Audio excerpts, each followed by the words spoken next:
Hello CIS 110. One of the topics that we're talking about this week is creating folders and files. So I wanted to take this opportunity to show one of the ways that you can organize your folders and files throughout your degree program in order to keep all of your work organized as you progress through your courses. This is certainly not the only way to do it. It is just one example that works for me and can help you decide whether or not it works for you. So the first thing I'm going to do is show you a couple different ways to create a new folder. Right now I'm just in a demo folder here, and we can create a new folder within this one by clicking on where it says new folder. And a new folder is going to pop up. The name is already highlighted and we can give it a new name. I'm just going to paste in here CIS 110 Digital Skills for College and Career. That is our course number and course name. And it helps me keep it organized. I can press enter, or I could just click off of it in order to save my work. If I click it once, it's going to highlight my folder. If I click it a second time, I can rename my folder here if I wanted to. The second way to create a folder, at least in my Windows operating system, is to do a right click, and where it says new on that pop-up list, and scroll over to folder, and it's going to do the same thing. One of the other foundations courses is CTC 101. College Success Seminar. Last time I pressed enter, this time I'm just going to click off of it, and you can see our trend here of having our course folders organized by the course number first, and then the course name is also available for you to see. We're going to work specifically in CIS 110 because that's the course that we are taking. So I'm going to double click that to open it, and you can see that right now the folder is empty. I'm going to open up a Microsoft Word document. I tend to do all of my discussion boards in Microsoft Word, and I save them. It does a couple different things for me. First, it allows me to take a break if I need to take a break. I might need to pause, or I might not be able to finish everything in one setting because I need to I may need to add research, or I may need to think some things over. As you get into some of the other courses, the scope of the discussion boards might get a little bit more in-depth, and it might take some more time. So it's a good habit to have that work.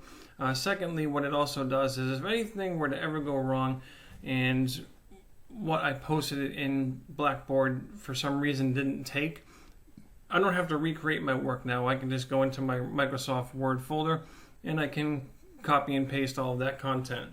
The third thing that it does is it makes it a little bit easier for using spelling and grammar. So if I make a mistake, it's going to automatically recognize that for me. And I can click on sample and I can correct my spelling mistake that way. That's something that we'll get into a little bit more as we start looking at Microsoft Word in later weeks. But I just wanted to go over that quickly just to show that to you. So what I'm going to do is save this into the CIS 110 folder. I can click File, Save As, and I'm going to go into my demo folder, which is where I have my CIS 110 folder. And I'm going to double click on CIS 110. And let me just move.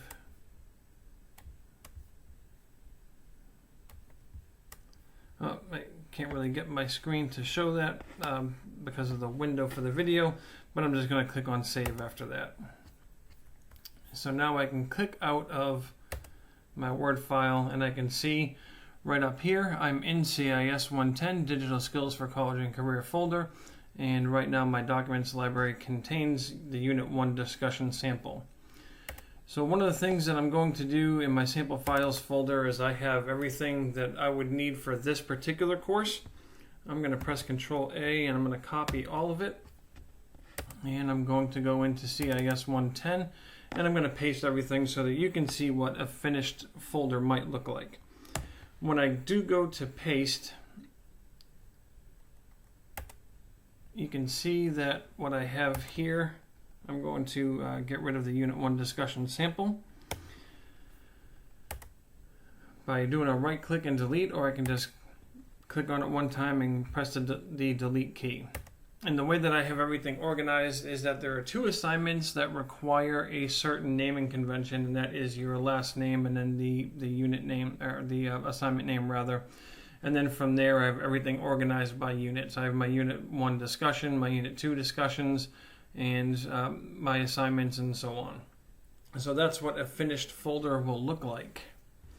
Now, if I click my back key, and I can see where I have my sample folders. If I wanted to get rid of a folder here, I could just press on it and either right click and go down to delete, or I can click on it one time and press my delete key. It's going to ask me if you are sure that you want to move this to the recycle bin. I'm going to press yes, and now I'm left only with my 2 course folders for the courses that I've taken so far. What I will show you is, this is my documents library from when I took my Master's of Business program here at Post University. And these are all the courses that I took. Everything is organized in the same exact way. Now, if there's anything that I ever want to access, any of my discussions, any of my assignments, I can go into the particular courses and I can research those and either use them for personal use or further academic use. I can basically have access to it and not have to worry about having to redo all that research all over again, or having to redo any of that work all over again. So I'm going to go back into my demo folder, and that is the finished folder right here. And I hope that this might help you identify some good ideas for you to be able to organize your coursework so that it makes your work process a little bit more efficient. As always, if you have any questions, comments, or concerns, please feel free to reach out to me, and I look forward to continuing to work with you. Take care.